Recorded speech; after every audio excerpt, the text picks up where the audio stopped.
президенти Федератсияи футболи ҷумҳурии Тоҷикистон муҳтарам Рустами Эмомалӣ ва ҷавонон бояд ки ҳамеша саҳми худшона бигзоранд барои пешрафти давлат ва миллат. Моправаи тоҷикӣ аз ҳамин вақташ дар Русия мумкин нест сай кор кардан. Ассалому алайкум ба ҳама нафарҳое ки ҳама рӯза видеоҳои моро тамошо мекунед.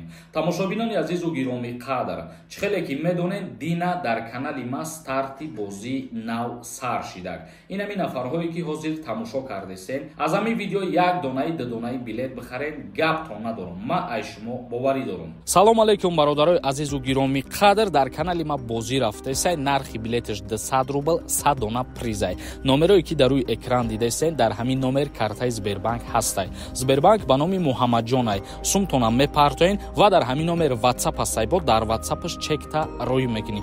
4 та шоҳҷоиза, 1 та электромобил соли 2023, 1 та 012, 1 та Camry 3 соли 2014, 1 Мерседеси 211 солаш 2008. Бидро билета бихар бародар. Хоб мегзарем ба қисми мавзӯи асосии имрӯза.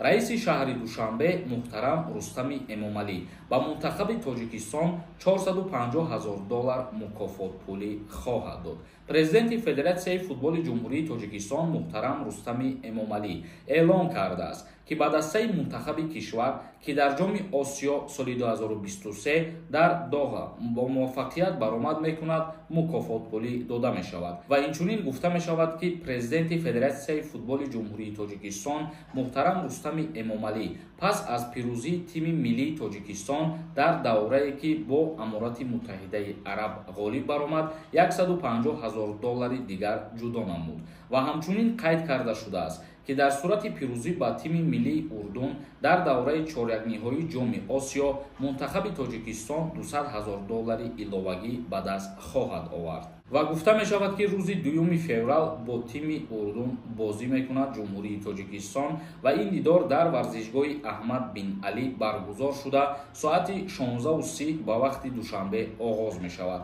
Ва мо умедвор ҳастем ки варзишгарони ҷумҳурии Тоҷикистон, парчами ҷумҳурии Тоҷикистон ҳам низ дар ин бозие ки дар пеш ҳастааст боло мебардорад ва инам як дастгирии хуб мебошад аз ҷониби раиси шаҳри Душанбе муҳтарам Рустами Эмомалӣ барои ҷавонон ва барои варзишгароне ки номи ватани мора, парчами ва миллати мора боло мебардоранд. Ва ҳар яки мо миллати тоҷик, мардуми тоҷик интизор мешавем рӯзи 2 феврала.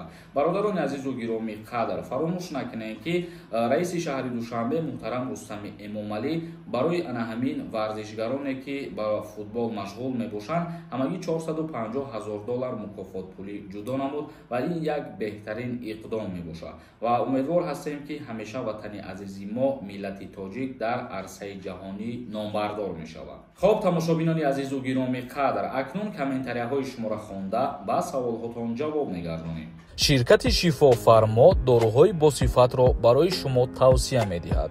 Инчунин доруҳо барои зиёд кардани риш ва мӯи сар, доруҳо барои зиёд кардани вазни худ ва кам кардани вазни худ. Ҳатман муроҷиат кунед.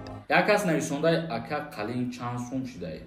Дар ҷумҳурии Тоҷикистон маблағе ки пардохт мекунанд, яъне қалинпулӣ ба ҳисоб меравад, и ҳар кас вобаста аз шароити худаш пардохт мекунад. Суҳроб нависондаи: ассалому алайкум акаи Сорбон, бозие ки нав сар доден ҳамагӣ чанд билет дорад ва агар ки мо тезтар билет харидан гирем, финал наздик мешавад. бале бародарони азизу гироми қадр, дастгирӣ кардани шумо тезтар финали моро аниқ мекунад ва ҳамин хотир шумо ҳар як кадомет ки тамошо кардесен, агар ки якдонаи ё дудонаи билет бихарен, мумкин ки дар як рӯз 50-60% билетҳои мо ба фурӯш биравад. Ба ҳамин хотир бародарои азиз, я риск кунед, вақти худтонро бисанҷед, аз ҳамин видео бидроем просто як дона ё ду дона билет бихаред, нархаш уқа қимат нест, 200 рубл. Як кас нависонда: ассалому алайкум ака, бачам дубор граница частнид омадагиай, мешавад ки идох бигзара работа дороя. бале, дар ҳолате ки айсари нав граница пересекат мекуна, дар ин ҳолат метавонад ки мигратсиони картаи работа ба қайд бигираву ворид шавад. Лекин фаромӯш накунед ки вақте ки идох берун мебирояд аз қаламрави Русия, баъди 3 моҳ ҳаққи ворид шидан дорад барои мигратсиони картаи работа гирифтан. Як кас нависондаи: салом, баъди 1 март бо праваи тоҷикӣ рондан кардан иҷоза дода намешавад. Ростай пешакӣ раҳмат. агар кору фаъолият кардана дар назар дошта бошем, моправаи тоҷикӣ аз ҳамин вақташ дар Русия мумкин нест сай кор кардан. Мошинои шахсии хитон қатӣ метавонем гашту гузор кунем, ё ки мисол ягон мошиное ки аренда мегирем барои гаштани хитон қатӣ иҷозат ҳаст, лекин барои кору фаъолият кардани такси ё ҳай кардани автобус ё микроавтобус шумо бояд ҳатман праваи расистӣ дошта бошед. Як кас нависонда: ассалому алайкум ака, ман двойное гражданство дорам, дар Россия хизмат кардаем, метавонам военни билети тоҷикӣ гирам аз Тоҷикистон. Шумо дар куҷое ки хизмат кардаген аз ҳамонҷо военни билет мегирен. Агар ира дар назар дошта бошем ки мисол дар ҷумҳурии Тоҷикистон шуморо ба хизмат даъват мекунанд ё ин ки не, агар дар Россия хизмат карда бошен, дар ҳолати душаҳрвандӣ доштан дар ҷумҳурии Тоҷикистон даъват намешен дигар. Як кас нависонда: выдворение чӣ маъно дорад? Маънош депортация ё ки дигар чӣ? бале, ҳамирам бигем запрет ҳисоб меравад, просто ки выдворение аз депортация ҳамин қадар фарқияти калон дорад ки муҳлатош фарқ мекунад. Депортация аз 5 сола боло мешавад. Як кас нависонда: якаи сорбон як савол, запрета проверка карда мешавад, кай ҳуй мешавад? оиди муҳлатша нишон додан, лекин мутаассифона намедонам, ягон каса тавсия додан наметавонам додам. Як кас нависонда: ассалому алайкум, чӣ хел фаҳмем ки депорт мунҳуй шуда ё ки не?